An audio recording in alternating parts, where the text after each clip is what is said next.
Hello, and welcome to episode 31 of the Pos-cast with Rabbi Shmuel Posner and myself, Seth Hellman. Rabbi, how you doing today? You know, I think 31 was the amount of kings that were in Israel when they conquered Eretz Yisrael. If I remember correctly, some nudnik can let us know, but I believe it was 31. There were 7 main nations that we talk about, you know, the Kanani, Prizi, Chivi, Yevusi, but I think there was 31 altogether. So this is good. This is conquest, elevation, taking the unholy or not yet holy, making it holy. So we're plowing ahead with the Pos-cast and doing that. And I got a call from my good friend Leo Rusinoff, who went to BU grad, and he knew about the Pos-cast. He was listening to it. Good. He had Things an you hour love and to a half hear. drive. I said, okay, that's 3 episodes right there. You only have 27 more to make up. Yeah. So that's good. It's always nice to hear that people are listening, and I hope we're enjoying it, gaining something out of it. So, what's on the calendar? We have today. Oh, you know, I want you to put that picture up, the lettuce picture. It's called. The lettuce picture. Okay. I'm gonna let people see that, and then they'll wonder why. What is that? Why is it there? And we're gonna connect it in a very amazing way. It's always fun, as I'll talk through this as I put this up. It's always fun when Rabbi sends me something for the Pos-cast, because I always just kind of assume that it's for the Pos-cast, but I get these random photos from him sometimes. And so this is the one that I got today. Here it is. Is it able to can you zoom in on it a little bit? Yes. Now, okay, let's go. Okay, good. Now let's go down to the top a little bit. Like lower the picture or zoom it. There you go. Okay, can we zoom a little bit more now, just for a moment? Do you want me to zoom here? Yeah. On the people? Yeah.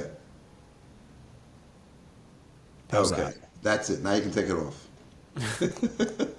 It may come back, guys. It may come back. Be calm. So, Tes-Yud Kislev is the yard site of the second Lubavitcher Rebbe, the Mittler Rebbe. And so it's called Yontiv. Is called the days. These days are Tes and Yud Kislev. So it's called the marking of, not celebrating, but the marking of Tes and Yud Kislev. And when I told Seth that, he said, Tes and Yud Kislev. You didn't say Yud Tes Kislev. Yud Tes is 10 and 9, which is 19. That's next Shabbos, not this week, maybe from now. But Tes and that's with the Alter Rebbe, the first Rebbe of Chabad. The second Rebbe of Chabad passed away today at the age of 54. And he was also born on this day. And that's pretty incredible, because there's a pasuk that says that Hashem fills up the days of the tzaddik. Fills it up means fills it up from day to day. So when somebody passes away on the day that they're born, it shows that their life is full. Now the Rebbe said, hey, wait a second, that's not fair. I mean, he didn't say that, but I'm paraphrasing. So you're saying that other tzaddikim who have one birthday and one day of passing, there's something. No, it applies to all tzaddikim, but you see it here in a very clear way. Like it says by Avram Zaken, he was old, Baba Yom, he came with his days. What does that mean? He came with his days. Like you come up to heaven and say, where are your days? Like, this day was empty, this day was boring, this day was da. When you have your days, it's not just a matter of what you do, but also the time that you use. There's a terrible expression. The first word is killing. What's the next word? Time. Exactly. Killing time. I knew where you were going with it. I was ready. People think we what do you call it? Rehearse this. We do not. This is just natural. This is how it happens. We just imagine we're sitting on a Shabbos table at 491. So what happens when I hang out with him too much over the course of the last 4 years? Maybe not enough. Oh, by the way, talking about hanging out, I understood you told me you got a job. Is that actually happening? I'm moving to Detroit on Monday. I'm living 2 blocks away from both work and the Chabad house in downtown Detroit. So we have to let them know. I will be emailing them soon. I need to get a mezuzah from them. There you go. Oh, this is amazing. This is fantastic. Mazel tov. This is great. But Appreciate folks, don't worry, because since we've got the Pos-cast, I think the first episode was done in my office. Yep. And then maybe a couple of first few, but After that, Any episode that's up right now without video to it was done in your office. oh yes, that's And then right. from there, we were on Zoom for a while, and then we switched over to Riverside. Right. So folks, don't worry. God willing, it'll be 32 and more. Exactly. So, so Tes-Yud Kislev. So this is connected to the second Rebbe of Chabad, who passed away and was born on this day. Now, a year before, he was let out of prison on the 10th day of Kislev. Now, the famous verse, a song that we sing on the Alter Rebbe's Day of Redemption, the 9th of Kislev, is Pada B'Shalom, and it's like 7 or 8 verses of Tillim, and it ends Va'ani eftach bach, Va'ani eftach bach, and I trust in you, Hashem. So Pada B'Shalom Nafshi, you redeem my soul in peace. There's like tens and tens of Chassidic discourses. What is redemption through peace? What does it mean through peace? What other kind of redemption is there? And mikravli from those that are against me, or that also mikrav me those that are close to me. So it's all about being redeemed from battle, and the battle of in this world, of course, is between good and evil. So that chapter of Tillim is the chapter of is chapter 55, which we say on the 10th day of Kislev. But it's also, if you divide the Tillim into 7 parts, it's on Tuesday, and the Alter Rebbe was released from prison on Tuesday. So that's what the Alter Rebbe's chap was saying, that was words of Tillim, and then this is also part of it's on the 10th day, which is the day that his son, Dov Ber, was released from prison. But it didn't become a big celebration because a year later, on the 9th day, the day before, would have been the first anniversary, he passed away. He was quite an extraordinary person. They say if you cut his vein, Chassidus would pour out, not blood. He was a very, very mystical, very, very elevated. Like mysticism, Tim, was not a thought or a theory; it was like reality. You know, they say one of the things that when he would travel, so he would when the coachman would stop, you have to give him give him some money to go and to buy a little snack or a stiff drink. So he would give him a bill. Give him a bill. But money to him, he didn't care about money. So he'd give him, like in our terms, sometimes a $10 bill, times a 20, sometimes a 50. He didn't ask for change because it was like if him was a piece of paper. It didn't mean anything to him. So that's how, and I think when Tzemach Tzedek took over, became the Rebbe, who was his son-in-law, the grandson of the Alter Rebbe, the third Rebbe, so when he would travel, he would know how much money there was. The coachman said, you're not a real Rebbe. The old one was better. No difference. So he was very, very elevated from the world, but at the same time, he did establish in the Ukraine, which we know is the breadbasket of Europe. Not everyone in the world knows this. He got land from the Russian government and set up for Chassidim to live there. Like hundreds and hundreds of Chassidim families lived there, and they're able to support themselves working in the land. So on the one hand, he was very elevated above the world, but then when it comes to dealing with the Jews' needs, he was very, pun intended, grounded to actually get them land. Here, you can grow crops, you'll be able to survive, be able to feed yourself. So, and he passed away also in his very mystical passing. It's reminiscent of the Rashbi of Shimon Yochai. He was teaching Torah and he said the word Chayim. Ki imcha makar Chayim, with Hashem, the source of life. When he said the word Chayim, his soul departed to the higher realms. So that's today's the Yartzeit. Tomorrow's a day of celebration. And the Farbrengen tonight is like Tes-Yud. It has both of them, but it's both connected to the Mittler Rebbe. So I think, what does it tell us about? What is it telling us? I was learning a discourse from the Rebbe, quoting from the Mittler Rebbe. It talks there about the different, you have the animal soul, the godly soul, right? So you want the godly soul to influence the animal soul, to use it, but make it only use it for holy things. So there's 2 ways of doing it. One way is working through it. And this is an interesting thing. We think about the animal soul as being bad and all into physicality and materialism, but it's not really so. Because you can have a conversation with the animal soul and say, look, you're an animal, you're not bad, you're just into materialism, But let me tell you, the best thing you could do is get some spirituality into you. So if you let me use you, it'll be better for us. It'll be good. In other words, the animal is selfish. I want to have a good life. See, you know what? Animal, if you let me do mitzvahs, it'll be good for you too. So you can convince your animal, you don't have to become like a big tzaddik. You can be even a little bit selfish and say, well, the best way to live life is to keep Shabbos, to put on film, to have a mezuzah in your door. So in other words, there's a little bit of selfishness there, but it's using it for godly purposes. That's one way of doing it. The other way of doing it is like to have this great revelation. All of a sudden, like you just like, you can like the Jews standing at the base of Har Sinai, and God appears, like their soul expires. They didn't work on it. They're just like the light shined upon them, and boom, they were overwhelmed on it. So sometimes you have that type of experience. It comes from above. When it comes from above, it's much more powerful. And then there's when it comes like from the essence of the soul itself, that everything is equal, it's all one with Hashem. And so in the Maimah there, the Rebbe says you should be able to like imagine that in your mind. What is that? What it's like? There's one way of actually living it, that's how I see reality. Like Mittler Rebbe saw reality different than we do. Then there's one like imagining reality. And I thought it was fascinating, this idea of using your imagination for spirituality, and like even though it's not clear to you, like it's not obvious, right? It's not obvious. Physicality is obvious, but the concept becomes like, yeah, I can imagine that.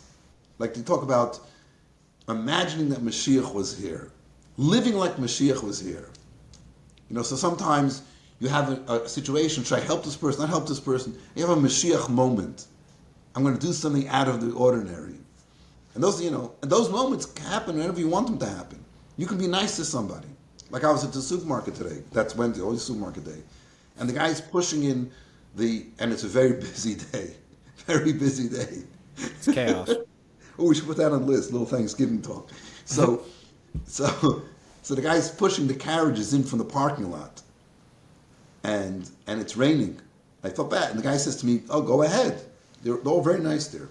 I said, no. You go first. And then I walked behind him. I sort of put my hand on his shoulder and said, I'm going to help you. I give him a little push. But, he smiled. You make somebody's day a little bit better. Imagine it. Imagine Mashiach is here. So that's the Mittler Rebbe. Now we get back to the lettuce. And you saw the background, there was some people there. That picture is from where? I'm going to take a wild guess and say either Crown Heights or Israel. There you go, which are very similar, actually. If you're talking about a wild guess, Crown Heights is a lot wilder than Israel. It's not that wild. You're a Chabad guy. Like No, I meant a lettuce field in Crown Heights. Oh, well, it's not really a lettuce field. It's a tent that has lettuce in it. Actually, it's probably a hothouse. Yeah. And that is the lettuce did grow there. And here's the story behind it. So that was sent to us by our daughter, Dora Leah, who's in Israel. And the farmer who owns that place, they have one of the challenges during the war now is finding workers. Because a lot of the farm workers left. They won't let the Arabs, I guess, are being very careful about letting them in at all to work with them. So there's a shortage of workers. And it's very important for agriculture. You can't let it sit around. If you're a startup company, okay, you'll make your invention in another week or another week. Now, this particular owner of this field was able to get workers, but only on Shabbos. I'm not sure of the backstory of that, but only on Shabbos. So he had no choice in his mind. So there's some kind of organization who said to him, you know what? We will find workers for you to pick your produce if you keep Shabbos. He agreed to do it. So Dvora Leah's school went there to pick lettuce. I think it's amazing. It's amazing. It's nice free child labor, That's one way of looking at it. That is one way. First, she's not a child as far as that goes. I mean, she is a child, but she's of age. She's legal to work. But the idea here is, number one, you're helping out another Jew. I mean, financially also, everybody's suffering in Israel. So you're helping him financially, and you're helping him keep Shabbos. And you're getting into the land of Israel. It's so holy. to actually pick out the produce that grew in Eretz Yisrael. It's amazing. I think and connected what we talked about, the Mittler Rebbe setting up farms for the Chassidim. I think it all comes together in a very wondrous way. And it's probably hard, it's glorious to speak about it sitting in an armchair in Boston. But if you're actually there in the field, you got to bend down. And my back started hurting just thinking about it. Picking up the lettuce, putting it into the boxes. I just thought for them to be there in Israel and to have that, they're learning a lot and they're seeing a lot of different places in Israel, all that wonderful stuff. And they do chesed. They have volunteer in a hospital or in different places like that. But to actually go out there and do physical labor with the ground itself, because that's what Israel has a lot of that. That's what Israel used to be, a barren land. Now it's blossoming with all kinds of things. You have the wines that come from Israel, from the Galil. Then you have the other stuff coming from the south, is where they have all the fields, the farms, in what they call now the Gaza envelope, whatever it is.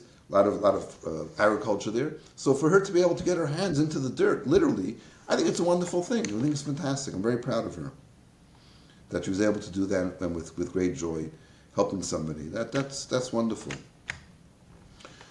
So let's talk about this thing called Thanksgiving. So I came up with a one-liner. Thanksgiving to us is not a day, it's a concept. It's a daily concept. How's that? Thanksgiving is not a celebration of a day, it's every day. You get up in the morning, put your hands together, you give thanks to Hashem. We're constantly saying Baruch Hashem, Baruch Hashem, Baruch Hashem. And we need to do that. So is Thanksgiving a bad thing? No, it's not a bad thing. It's a good thing. You know why? Because people should give thanks. They should think about it. So I don't know if and turkeys are kosher, more importantly. Well, we won't get into the turkey. There was a lot of controversy and question, not controversy. There was questions about that. I know. Is it a big chicken or a small ostrich? And the answer is a big chicken. The Torah doesn't give us signs for birds. It gives us signs for animals, split hooves and chews its cud, fish, fins and scales, and birds gives us a list of non-kosher birds. So now, what is a kosher bird? So it doesn't tell us. The Gemara does. The Gemara talks about how the what's it called? Claw. Birds of prey, like you can't eat. Well, right. So birds of prey. So it has to do with that. It has to do with the neck. Different. There are a couple different signs that they have, but generally speaking, we do it by tradition. If it's handed down from one to the next, then we know. The conclusion is that turkey pretty much seems to be kosher. It depends on your custom. Some people may have a custom not to eat turkey, which is fine too. And then the Thanksgiving thing is actually a bigger question, following in the ways of the nations of the land. So I think anybody listening who's wondering about it, if at your Thanksgiving dinner, first of all, you say, this is a time where you say Dvar Torah, you give words of Torah. Guys, if you're listening and you're going to a family thing, bring your tefillin with you. There may be somebody who didn't put on tefillin. I'm talking speaking. And most people eat early enough on Thanksgiving that you can be right. wrapping tefillin. I thought about that when I was going to say this. I thought to myself, yes, that's true. So shout out to Peter Klein. Bring your tefillin. Leo Rusinov said, I heard you. He listened to podcast 1, where I believe then we said there will be name dropping. Yeah. So I told him we'll drop his name. So now we dropped it twice. So Thanksgiving is a good thing, but it shouldn't be one day. It should be constant. We should always be giving thanks to Hashem for all that we have. That's a very important concept in Judaism. And that same thing also in the situation we're now with the, are you safe? Are you not safe? With Israel, we have to be thankful for Hashem what we have. We have to. I think there is a talk from the Rebbe about Thanksgiving, about this day that was a day giving thanks to Hashem, and he talked about it in a positive way. And we need to be thankful to Hashem that we live in the United States, called Medina Shel Chesed, the country of kindness. Now, some of the people listening are going crazy. Oh, this president, that president. Guys, just chill out, okay? You can walk down the street. Nobody's, pounding on you. Baruch Hashem, B'li Ein Hara. We trust in Hashem, but we're glad we're in a place that we are safe to do what we're going to do. And people have to keep on saying that. You have to, don't cross the street against the red light. It's not safe. Something might happen. You don't say a kapitel tilim across the street when traffic is moving. But don't go home and say, "Oh, it's so terrible out there. You can't cross the street because there's traffic." It's not so terrible. We have to keep our faith strong. Actually, I spoke to somebody today, and he said that his father, not religious at all, started wearing a Magen David. You know, that is a sign of connection to your Judaism. He needs to know that Magen David is not really Judaism. You got to get something. It's symbolic of something. If you're wearing tefillin every day and you want to wear a star, that's okay. If you're only wearing a star for your Judaism, it's not good enough. So this is what we need to do. We need to, at all your family gatherings, talk about the gifts that Hashem has given to us, the good we have, and that we want more. And then say a prayer. Say thanks to Hashem and say, Hashem, please, we need help. Israel needs help. We need Mashiach. And tomorrow, the Chassidim are celebrating. Because tomorrow, no Tachnon tomorrow. Very important. Yeah. Because it's a day of redemption. Days of redemption, we don't say Tachnon. So we will be celebrating on Thanksgiving, giving thanks to Hashem for the lineage of Chabad Rebbes that we have, which is the greatest gift in the world. And that's it. I think that, what else are we going to talk about today? Well, you mentioned... I got that. Let's see. We've got Israel Sign, we've got Safe on Campus, and then we've got our little fundraiser link. The fundraising. Let me. I don't want to leave that out. So another alumni, her son, I think two of her children recently got married. So Mazel Tov to her, Julie. Her son's in the army, and she said in Gaza, and she sent a list of things that they need. So this is not just some random thing. This is specific things so they're pretty close. They need $20,000, $20,000 plus a little bit more, right? $20,700 or something. So you can go. What's the link there? So the link, it's causematch.com/CEC/134215. I'll put that in our description on both the YouTube and on the Spotify. I don't know if when I put it in the link on Spotify, if you can actually just tap on that link and it'll send you to the page. I'm fairly certain that when you do that on the YouTube, you can, and at a minimum on the YouTube, you can copy and paste. So if you're listening to us on Spotify, it'll be in the description. But if you can't figure out how to get it to work, just go to the YouTube, and I'm sure it'll be a little bit simpler to get that link. Okay, so it's 21,000. Is there any way you can have the link put up right here?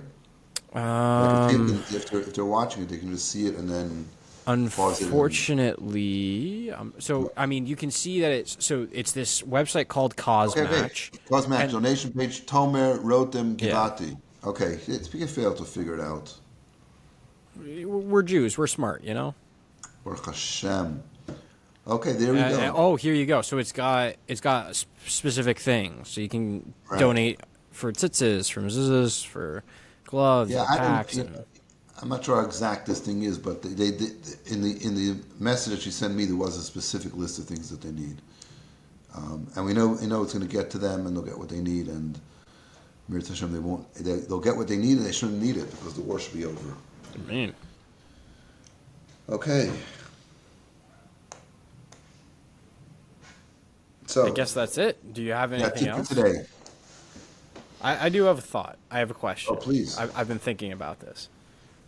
Can you consider a toupee as a kippah?